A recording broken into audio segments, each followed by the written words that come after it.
let's take you to Myanmar, where ousted leader Aung San Suu Kyi has been sentenced to 4 years in prison, the first in a series of verdicts that could jail her for life. She was found guilty on the charges of inciting dissent and breaking COVID rules under a natural disasters law.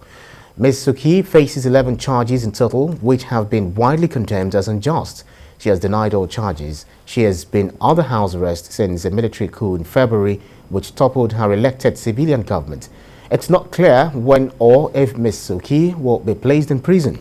Ms. Suu Kyi is next due in court on 14th of December, when she will face charges of possessing illegal walkie-talkies.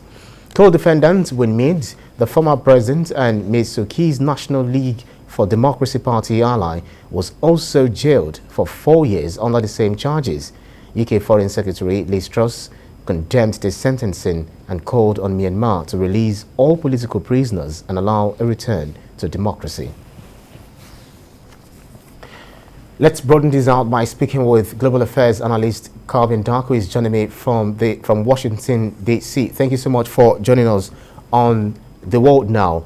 Aung San Suu Kyi was found guilty on charges of inciting dissent and breaking COVID rules under a national or natural disasters law, charges she has denied actually. How do you react to these latest developments in Myanmar?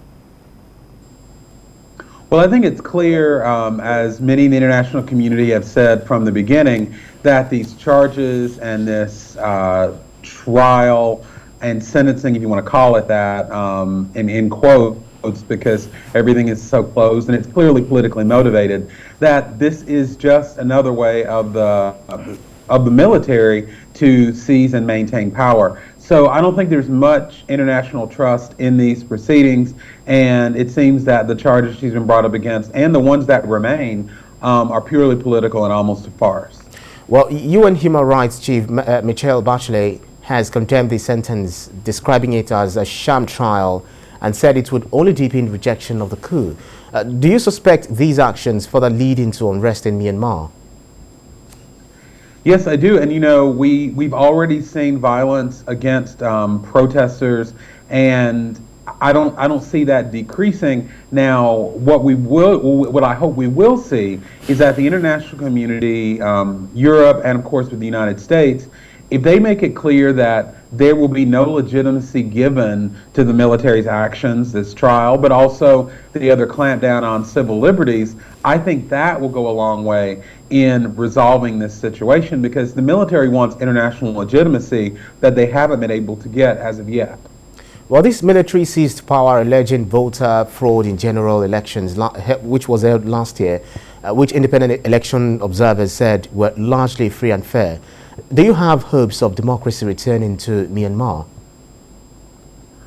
Well, I have hopes in that. I think that's the best route for the people of Myanmar, but I also believe that it's not going to just happen without external pressure. I think the most important thing, of course, is that the people in Myanmar speak out and protest as they're doing, but without the support of the international community that extends far beyond words, you know, maybe going into sanctions and other stronger measures to let the military know what the international community won't put up with, the desire on behalf of the people and their protesting, I don't think is going to move the military, because they've made it clear they will use the law, they will use sham trials, they will use politicization of COVID-19 regulations as they've charged Suu Kyi. So without outside help, I don't see this being resolved to give way to more democracy. Well, it is this same law that people are already seeing as something that is, you know, not good for, you know, rights, human rights. You know, well, let's talk about the rights group who are saying the military is determined to eliminate all oppositions and suffocate freedoms in Myanmar. So how do you then describe human rights issues in Myanmar? Well, I think the mere fact that the trials and all of the charges and all of the evidence isn't public, nor can her lawyers, I believe, even speak about it, that tells you right there that there is no transparency. And without transparency, how can you have civil liberties where people can speak out and where people can see that the process is free and fair? Yeah. I also think that the violence against protesters, especially in this time when COVID-19 restrictions are being used to clamp down on protests and civil liberties.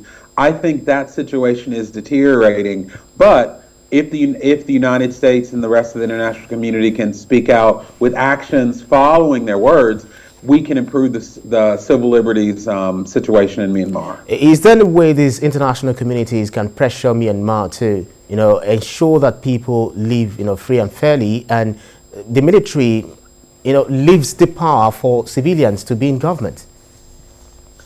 Well, I think the statements that are powerful and that are, from the same songbook, as we say, which I think we're starting to see across, the international community, that's important. But it has to be followed up by sanctions. A lot of experts are recommending. Also, when it comes to international recognition and international aid and legitimacy, those are also tools that can be used to let the military know that the stifling of democracy won't be tolerated. Well, Kevin Dark, thank you so much for speaking with World Now from Washington, D.C. Let's see how the events in Myanmar actually unfolds. Thank you so much for speaking with the World Now.